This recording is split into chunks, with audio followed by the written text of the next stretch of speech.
Muy buenas tardes, muy buenos momentos tengan todos ustedes. Sigo grabando los videos del Tratado del Diluvio Universal. En esta ocasión voy a trabajar y estoy trabajando el aspecto de las calizas. O sea, cómo se formó la corteza terrestre, cómo estaba conformada y cómo hay tanta cantidad de piedra caliza en la Tierra. Prácticamente el 20% de todas las rocas sedimentarias son calizas. Y estas, contrario a la idea general que se formaron por vía biológica, no, solamente una pequeña parte precipitó por vía biológica, si no sería imposible, hubiera sido demasiado CO2 en la atmósfera y no hubiera sido posible la vida. Vamos a ver cómo la teoría de la hidroplaca nos explica cómo se formó la piedra caliza. Lo vamos a ver en varios videos. Este primer video mostramos el problema, mostramos la situación y en los siguientes videos vamos a mostrar las evidencias y la explicación teórica de acuerdo con las leyes de la naturaleza.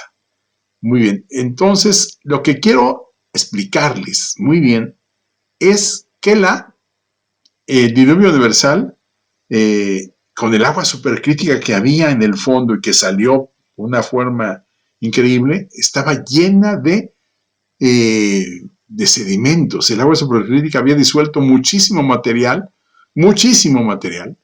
y entre ellos, por supuesto, la sílice y los carbonatos, y esto provocó una salida fuerte y hubo grandes precipitaciones de piedra caliza que se cementaron precisamente por la acción del agua en todo este proceso. Por supuesto que la piedra caliza es de las cuestiones más fascinantes que hay, sobre todo cuando se forman esas grandes cavernas y esas grandes rocas dentro de la piedra caliza. Esto es lo que llamamos esas cavernas con sus estalactitas y estalagmitas, son una maravilla de la naturaleza. Veamos pues cómo se formó durante el diluvio universal las grandes capas de piedra caliza. Gracias. Origen de las calizas. Antes del diluvio, el agua supercrítica en la cámara subterránea disolvió constantemente ciertos minerales en el piso y el techo de la cámara, haciéndolos cada vez más porosos y esponjosos. Esto permitió una disolución aún más profunda. El aumento de las temperaturas en la cámara causó que más y más piedra caliza precipitara en forma de sal en el piso de la cámara.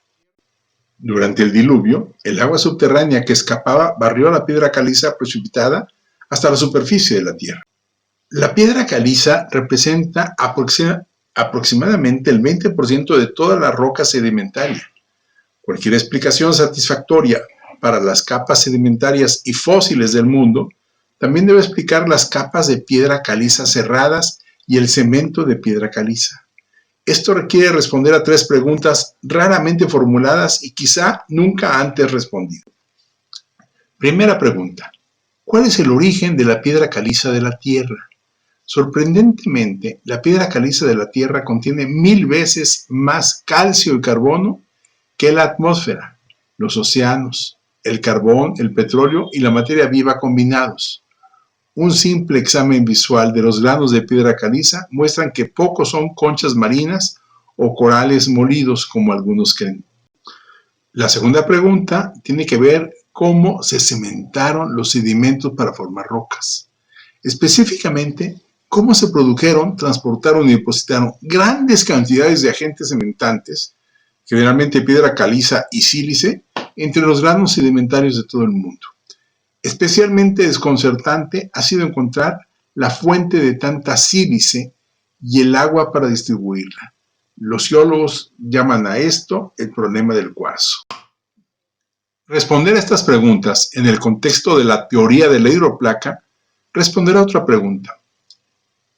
¿Cuál fue la fuente del dióxido de carbono necesario para restablecer la vegetación después del diluvio? La vegetación anterior al diluvio fue enterrada durante el mismo. La mayor parte de ella se convirtió en carbón, petróleo y metano. Química de la piedra caliza. La piedra caliza, a veces llamada carbonato de calcio, es difícil de identificar a simple vista, pero se identifica rápidamente mediante la prueba ácida. Si una gota de cualquier ácido, como el vinagre, se coloca sobre piedra caliza o una roca que contiene piedra caliza, burbujeará. El ácido se combina con la piedra caliza para liberar burbujas de gas CO2. La piedra caliza y el gas CO2 están íntimamente relacionados. Otra reacción química común que involucra piedra caliza comienza cuando el CO2 se disuelve en agua formando un ácido débil, el ácido carbónico. Si esa solución ligeramente ácida se filtra a través del suelo que contiene piedra caliza, la piedra caliza se disolverá hasta que se consuma el exceso de CO2. Así es como se ahueca la piedra caliza, formando cuevas y vacíos de piedra caliza que pueden producir sumideros. Si esa solución se filtra en una cueva existente, la evaporación y la pérdida de CO2 revertirán la reacción y precipitarán la piedra caliza en la solución, a menudo formando estalactitas y estalagmitas espectaculares. Un tercer ejemplo de esta reacción básica es la lluvia ácida. Con el aumento del CO2 atmosférico en las últimas décadas, especialmente a sotavento de las centrales eléctricas que queman carbón, el CO2 se disuelve en la lluvia formando lluvia ácida. La lluvia ácida puede dañar la vegetación y la ecología de una región si no se neutraliza, por ejemplo, al entrar en contacto con la piedra caliza. Finalmente, la piedra caliza a veces precipita a lo largo de las costas de algunas islas del Caribe Oriental, como las Bahamas, haciendo que sus aguas costeras, normalmente claras, se tornen repentinamente blancas. Los estudios de este fenómeno han demostrado que la piedra caliza se precipita cuando el CO2 escapa repentinamente del agua subterránea saturada del carbonato cerca de la piedra. Estos 4 ejemplos se describen mediante la siguiente reacción química reversible. En otras palabras, cuando el agua líquida que contiene CO2 disuelto en agua entra en contacto con la piedra caliza sólida, la piedra caliza se disuelve y la reacción química se mueve hacia la derecha. Por el contrario, por cada 100 gramos de piedra caliza que precipitan, 44 gramos de CO2 escapan de la solución y la reacción se desplaza hacia la izquierda. Se produce poco cambio de temperatura con cualquiera de las reacciones. Producción de piedra caliza de la Tierra. El agua supercrítica disuelve fácilmente ciertos minerales y otros sólidos.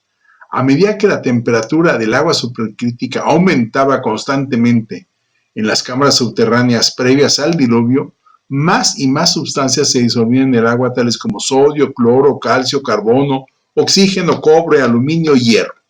Más tarde, a medida que la temperatura aumentaba aún más, precipitaron como sal y como piedra caliza y varios minerales, un proceso en agua supercrítica llamado salado. Gruesos depósitos de estos sólidos blandos se acumularon en el suelo de la cámara subterránea previo al diluvio. Cuando la piedra caliza se forma en la superficie de la Tierra, el CO2 liberado entra en la biosfera, la atmósfera, el suelo y las aguas superficiales de la Tierra. Antes del diluvio, grandes cantidades de piedra caliza precipitaron constantemente sobre el suelo de la cámara subterránea, pero el CO2 liberado se emitió a la cámara, incapaz de escapar a la biosfera. Este CO2 se disolvió nuevamente en agua subterránea y se usó para disolver más minerales en el techo del piso de la cámara. Por lo tanto, la piedra caliza de la Tierra antes del diluvio se produjo sin el problema obvio de la extinción de la vida. Aquí hay otra forma de ver la producción de piedra caliza antes del diluvio. La ecuación química anterior establece que para formar una molécula de piedra caliza, una molécula de CO2 también debe salir de la solución. En la cámara subterránea, ese CO2 regresó inmediatamente a la solución, de modo que la molécula de CO2 se usó una y otra vez, no se emitió CO2 neto. Durante el diluvio, la presión en el agua que escapaba cayó rápidamente, por lo que se precipitó algo de piedra caliza adicional y una cantidad relativamente pequeña de gas CO2 escapó a la biosfera. Simultáneamente, enormes cantidades de sedimentos de piedra caliza en el piso de la cámara fueron arrastrados hasta la superficie de la Tierra, donde la licuefacción clasificó las partículas de piedra caliza en capas más uniformes.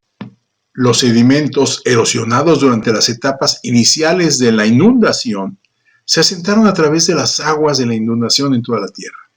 Después de que la mayoría de estas aguas drenaron en las cuencas oceánicas recién formadas, el agua caliza, rica en CO2, se llenó y migró lentamente a través de espacios porosos entre partículas sedimentarias. Después del diluvio, cantidades abundantes de CO2 en la atmósfera proporcionaron el alimento necesario para ayudar a restablecer la vegetación de la Tierra, especialmente los bosques. A medida que las plantas crecían y eliminaban el CO2 de la atmósfera, las aguas superficiales podían liberar CO2 adicional a la atmósfera, precipitando así más piedra caliza. Siempre se mantiene un equilibrio entre la cantidad de cada gas específico en la atmósfera y la concentración de ese gas en la Tierra de las aguas superficiales. Este equilibrio entre la presión parcial de cada gas en la atmósfera y la concentración de ese gas en las aguas superficiales de la Tierra se llama Ley de Henry. La piedra caliza que precipitó entre los granos sedimentarios sueltos los cimentó junto a las rocas. Las aguas superficiales de la Tierra siguen siendo enormes reservorios de CO2. Los océanos, lagos, ríos y aguas subterráneas contienen 50 veces más CO2 que nuestra atmósfera. Las diminutas de piedra caliza precipitadas son excelentes agentes cimentantes cuando existen condiciones cercanas a la saturación. Las partículas más pequeñas e irregulares de piedra caliza se disuelven fácilmente.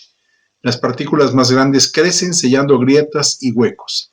La precipitación dentro de un lecho de sedimentos estrechamente empaquetado, cementación, ocurre más fácilmente que la precipitación fuera del lecho. Muchas gracias.